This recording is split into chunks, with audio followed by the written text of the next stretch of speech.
What's up, guys? Pumpkinlord here, and today I actually have a little team review for you. This is the team that I used in a recent Premier Challenge over in Houston, Texas. No, I didn't use my wonderful, beautiful, shiny Goldgeist in the in the Premier Challenge, but I wish I did.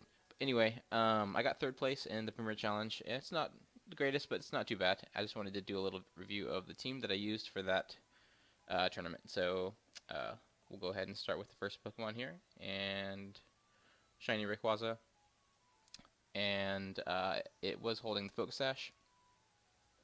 Jolly Nature EV spread on this guy was 4 HP, 252 attack, and 252 speed. So it was just kind of like a basic 252 spread with this guy. Um, I used him to basically hit hard with Dragon Ascent, get off Swords Dance if I could. Have good priority with Extreme Speed if I could put anybody into Extreme Speed KO range, and then of course Protect is self-explanatory. His ability Airlock would of course nullify the weather for Groundon, and if I needed to, other Kyogres, and then of course the Mega Evolution will do the same thing.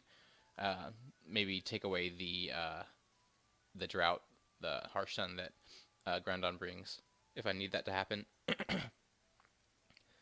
And yeah, it was did what it did good. I really liked using Rayquaza. And the next Pokemon on this team was actually Scizor. So the Scizor was holding a Life Orb, and it was Adamant Nature. The EV spread on this guy was 252 HP, 252 attack, and 4 special defense. So just another basic 252 spread. But basically, the reason why I brought Scizor was because of Xerneas. And what I was thinking behind the Scizor basically is to try to get off a Swords Dance if I can, and then basically just Bullet Punch, or if I need to feint the Xerneas slot, and it's either having to switch out or having to like protect and damage the Scizor with the partner Pokemon. Excuse me, guys. So basically, I almost always in every situation that I would be in, I would have my Scizor out, and it would be versus their Xerneas, and they would always protect their Xerneas. So almost always I would feint first or Swords Dance first, and probably the best choice being the Swords Dance.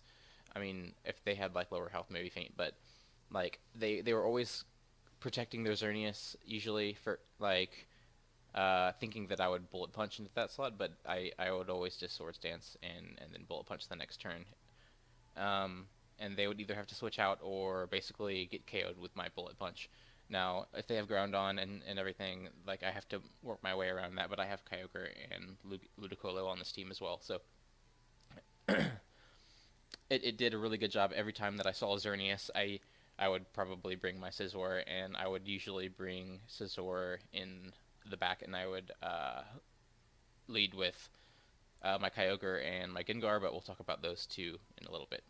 Going on to the next Pokemon, Ludicolo. It was actually one of the MVPs of my team here. I kind of built the team a little bit around Ludicolo in a way, of using the Swift Swim ability and having my Kyogre set the rain. So this Ludicolo here, the idea behind it was basically, I mean, it's kind of like 2015 Ludicolo, just kind of like morphed to the 2016 playstyle. So basically, Fake Out, Ice Beam, Scald.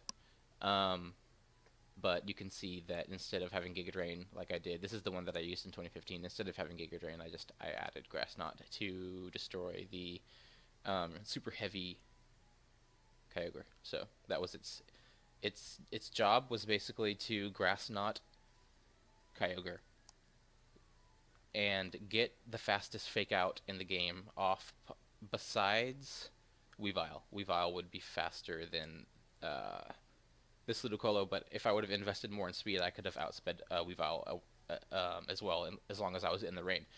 But I decided to not go with as much speed EVs in this Ludicolo. I actually decided to go with 236 HP, 156 defense, 76 special attack, 4 special defense, and 36 speed. and it had a modest nature boosting the special attack. So not much speed, just 36 there. And the reason behind the 36 speed was basically if the rain was up, 36 speed was just enough to outspeed Salamence.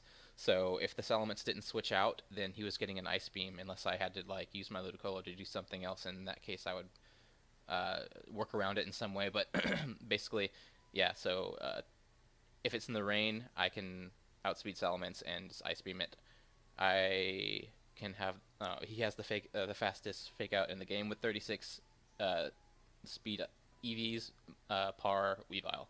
There might be one other two other ones, but I mean the main one that he was not outspeeding was Weavile, and I had to work around that sometimes. And a lot of people would just assume that I was faster than their Weavile and not fake out. So it was really good. And so yeah, the Grass Knot for Kyogre, Ice Beam for Salamence and other things that are weak to Ice Beam, and then the Scald there for for Groundon. So whenever I have my Swift Swim ability activated by having the rain out, that Scald is going to do some devastating stuff to Groundon unless he has his weather out. But we'll talk about me getting my weather back up in a second. So yeah, let's see. Anything else about Ludicolo that I would like to say? He has, oh yeah, of course, his item. He had the Assault Vest, so that made him just a little bit more bulky. And I decided to do 156 defense EVs and the 236 HP EVs, and that allowed him to, like, he would survive, I believe it was Double Edge, like, not 100% of the time, but, like, with a little bit of health sometimes and be able to come back. He survives, like, Kyogre Water Spouts, like, easily, and he actually survives Groundon Precipice Blades. Like, I'm pretty sure, like, even Adamant max attack Groundon Precipice Blades, I don't think it KOs. So that was really good. It could, survive both Primal's attacks and come back and do what it needed to do. So going on to the next Pokemon, the Kyogre. So Kyogre, Blue Orb, modest nature, and it has the EV spread that Wolfie used at the Worlds tournament. So if you guys are not familiar with that spread, I don't have that spread in front of me right now. I believe it was 204 HP, 204 defense, summon speed. But the funny part about that is that the whole time I was testing this team, I like on Showdown and stuff, and with my friends and everything, I ran basically a 252 HP, 4 defense, 252 special attack with 0 speed with modest nature, and I did pretty good with it. It was like one of the highest ranks that I've had on Showdown, I believe, for 2016 at least. And whenever I decided, to take this team to the Premier Challenge, I was there, like, getting ready, like, to go and everything, and I realized that the Kyogre that I had in that particular 3DS, or that game card, rather, was the one with Wolfie spread. So it was still modest, and it was, still everything normal, but, like, the moves were still the same, it just had a different EV spread, so I just went with it. I was like, okay, so I have more bulk now, and my Water Spout's not going to do as much damage, but we'll go with it. We'll see. Maybe it'll be better for me to be able to survive Precipice Blades a little bit better with all that defense investment. So, but yeah, it did what it was supposed to do, and I liked the rain. The Rain Terror, I guess I'm gonna call it, the Rain Destroyer. Yeah, that'll work. So anyway, next Pokemon I'm gonna go ahead and talk about is my Whimsicott. So this thing, I had a few different versions of it as I was testing this team. I think I tested this team for about maybe a month and a half, 2 months in all. So a lot of people use like a timid nature. Yeah, that's right. Timid nature with like max speed or something like that, so it can outspeed Prankster, do things, and have like a semi-fast Moonblast or whatever. And I know there is like bulky Whimsicots out there as well. Um, but I decided to go with a bulky one. Mine is bold and has Prankster, obviously. It's holding a citrus berry instead of like a mental herb or anything like that. I know that there's a few other items that people hold on their Whimsicott, but I decided to go with the citrus berry because it makes its defense is a little bit better. And whenever it survives attacks, then it can just, get that health back with the citrus berry. But the move spread was Tailwind, Moonblast, Worry Seed, and Safeguard. A lot of people would run Encore on their, like almost everybody runs Encore on their Whimsicott, and maybe it would have been better if I did run Encore on my Whimsicott, but pretty much, I don't know, I'm glad I did run Worry Seed because it caught people off guard, and I was able to win a game because of the Worry Seed move there. And I was debating what move to take off to put on that Worry Seed that I wanted so much, and it ended up having to be that Encore. So basically what this guy did for me was I was able to Tailwind, Prankster Tailwind, so I could, like, a lot of times that meant sacrificing my Whimsicott, but sometimes that was for the better if I did get the Tailwind up and I was able to just kind of sweep after that. But anyway, I have the Tailwind option. That's kind of self-explanatory. That's usually on Whimsicots. The Moonblast, that's on like a lot of Whimsicots as well. The Moonblast wasn't able to KO Salamence. That's a pretty weak Moonblast, like a little bit about the EV spread on the Whimsicott. I had 252 HP, 196 defense with the Bold Nature, and 4 special attack, and 44 special defense, and 12 speed. So the reason behind the 12 speed EVs on this Bold Whimsicott was basically if they were running a slow, bulky Thundurus, then 36 EVs in speed would outspeed that Thundurus. So if I could figure out if their Thundurus was fast, Focus Sash, or slow, bulky Citrus Berry, then I could essentially know if my Whimsicott its Prankster ability will activate first. So my moves can essentially go first. So that's what the speed is for. I originally, basically the whole time I tested this team, I had Taunt instead of Safeguard, and it did really, really good. But sometimes I would get Smeargled, and I was like, maybe Safeguard would be better instead of Taunt, because Taunt is single target and Safeguard protects me from status.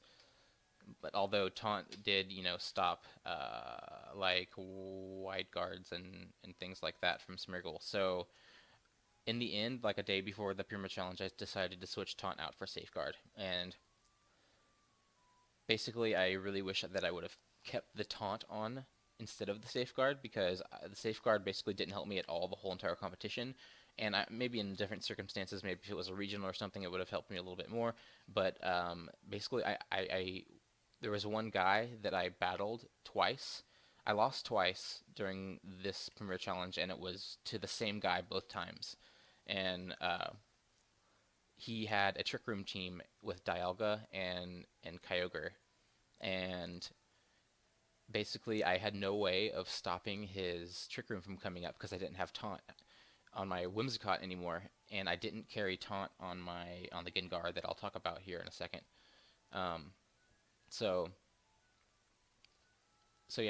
if I would have had Taunt on my Whimsicott, I think I might have been able to pull those games.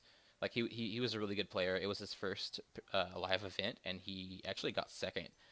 So like props to him. He did really, really well, and he's a pretty cool guy. So but yeah, I wish I would have kept Taunt on the Whimsicott and the Worry Seed. A little bit about that. Basically, instead of Encore, I used Worry Seed, and the reason behind that was if I have Whimsicott out and they have a Groudon out with the Groudon Sun up, the Harsh Sun, then they sometimes wouldn't suspect Worry Seed, and I can basically Prankster Worry Seed the Groudon, and that gives the Groudon Insomnia, which takes away his weather. The weather disappears, and that makes it to where I can use water moves with the partner of Whimsicott. And it was either Ludicolo or Kyogre that would have those water moves. So at one point I did have, I think, a water move on my Rayquaza, but I decided just to go with the Swords Dance one. So that was the reason behind the Worry Seed, was basically to another way to cut the Groundon's weather. And in practice, it helped me like a bunch of times, and I was able to like win games because I was able to turn off their sun and get off, basically KO their Groundon in one hit, and that's like one of their main attacking sources. So in the Premier Challenge, I wasn't really able to Worry Seed any weather, maybe once or something, but I used it to Worry Seed a Talonflame's Gale Wings away, and it wasn't able to priority Brave Bird anymore, so that made it to where I was able to strike first, and that won me both those games. So it took him off guard. He thought I would have Encore, and I ended up having the Worry Seed. So enough about the Whimsicott. Go on to the last one, and it's Gengar. And this one actually did have Wolfie's EV spread on it, which is 92 HP, 20 defense, 172 special attack, 4 special defense, and 220 speed with a timid nature. And it's holding the Mega Stone, so it can become Mega Gengar and have that Shadow Tag ability. And the Shadow Tag is great. I used it to trap in people in certain situations. Maybe if I had my weather up, I could trap them in. You know, that's a common tactic in 2016. And also, it's another way of destroying Xerneas. So Xerneas is so common, and at the end of the year, it seemed like Groundon Xerneas got more common again. Like Kyogre got really popular, and then like Groundon Xerneas basically like took it away for the last end of it, I'm gonna say maybe. But Gengar was another person that I could use, another Pokemon that I could use to essentially deal with Xerneas. So Sludge Bomb and then a Will-O-Wisp is really good for Kangaskhan, so he can't really touch me unless he Sucker Punches, and if he Sucker Punches, it won't hit through my Will-O-Wisp. So, and as you can see, I don't have Taunt on this Gengar. I actually have Icy Wind instead, and that was another way for me to have speed control. So I could Icy Wind if I needed to with my Gengar and slow down their primals so that my primal is faster, my Kyogre is faster, or that my Ludicolo is faster, maybe out of rain, or that my Rayquaza outspeeds maybe other mons that it doesn't quite outspeed. So Icy Wind came in handy a few times, and other than that, just protect. And yeah, Wolfie's Worlds Gengar, it did me really well, and I actually used this spread to the whole time I was testing, and then used it in the PC as well. So unlike the Kyogre where it was like different in between practice and the real event, but yeah. That's the team, and it got me 3rd place at the Premier Challenge. Again, not like fabulous, but like I'm proud of myself, and I think it was a pretty good finish, and I had a lot of fun at the Premier Challenge, and I can't wait till Sun and Moon comes out. It actually comes out today in a few hours. I'm going to go to the midnight release and grab my game, and hopefully have some more content for you guys for Sun and Moon. So stay tuned for that, and thank you guys for watching this video. Like, subscribe. I always love you guys for it, and I will see you guys next time. So peace out.